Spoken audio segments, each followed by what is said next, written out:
All right, Sedge. So at home, my MFT, it's seen some stuff, and I need to refinish it, maintain it, clean it up.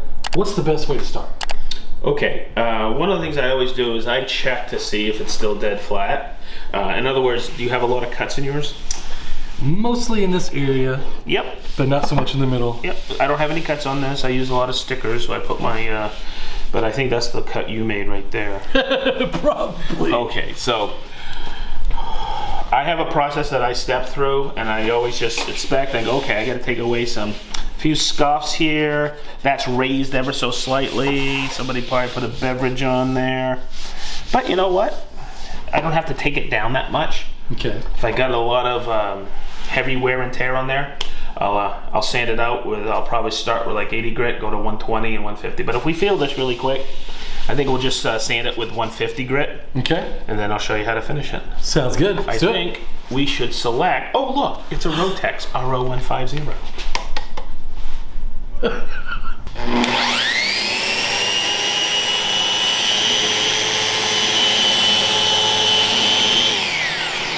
I get this started, but you can come over and feel that. What we're gonna do, it's pretty simple. We're gonna go back and forth in quadrants, to and fro, 6 to 8 inch circles.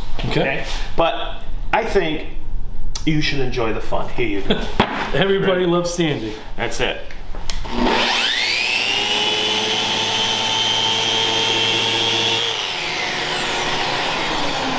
Okay, so you went to and fro. Right, now you're gonna go back and forth. Okay. All right, let's do it. Yep.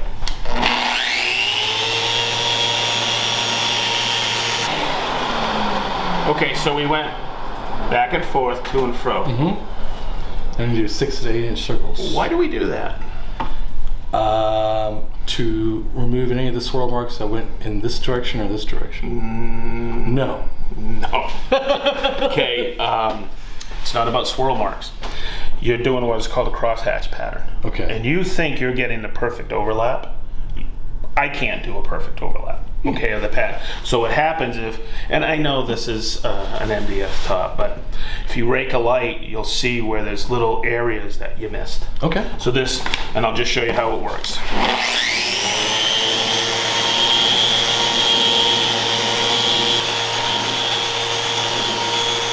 Okay, so you got a fine dust on there. So what we're gonna do is I'm gonna have you turn that on. We're just gonna vacuum the top so we have no dust left.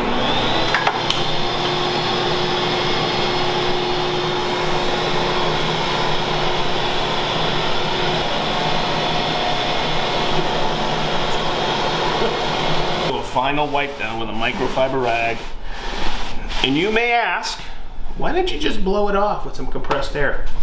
I don't want all that dust flying up because that's a really fine particulate, and we don't want to breathe this. So I get most of it with the dust extractor, and get the rest with just a quick tackle with the microfiber.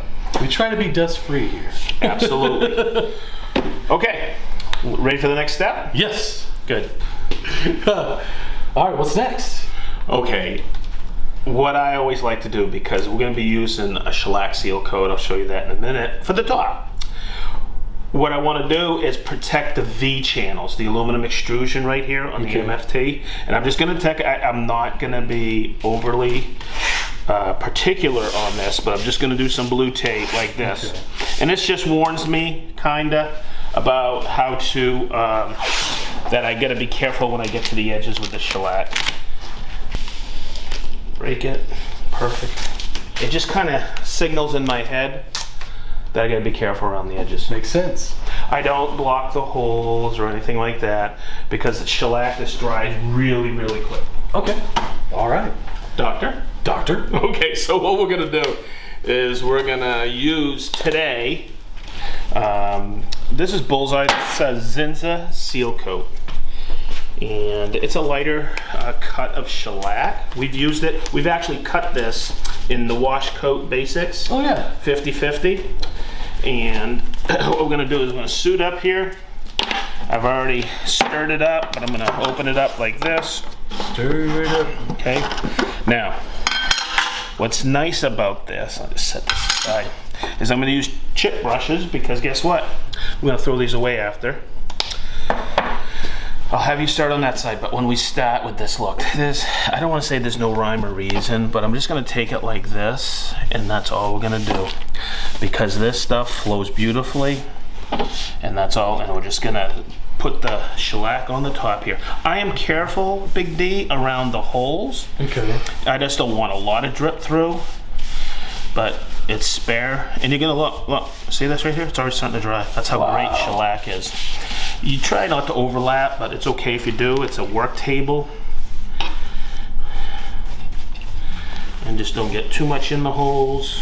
Another part you want to be careful of, I've never had a problem, okay, is these 5mm screws here. Don't put a lot, I just kind of go over real quick.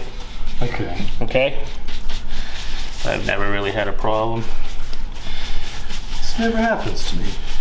Shellac is one of the most forgiving finishes. You get great absorption, great protection. Wow. So there you go, and we're just gonna let it dry. I don't sand it or anything. We're ready next week, and when we roll in here, it'll be perfect. All right? All right. And we'll be ready to go on it probably about 45 minutes, an hour to let it cure up. Nice. Cool. So, as we always end these, Be positive. and stay sharp.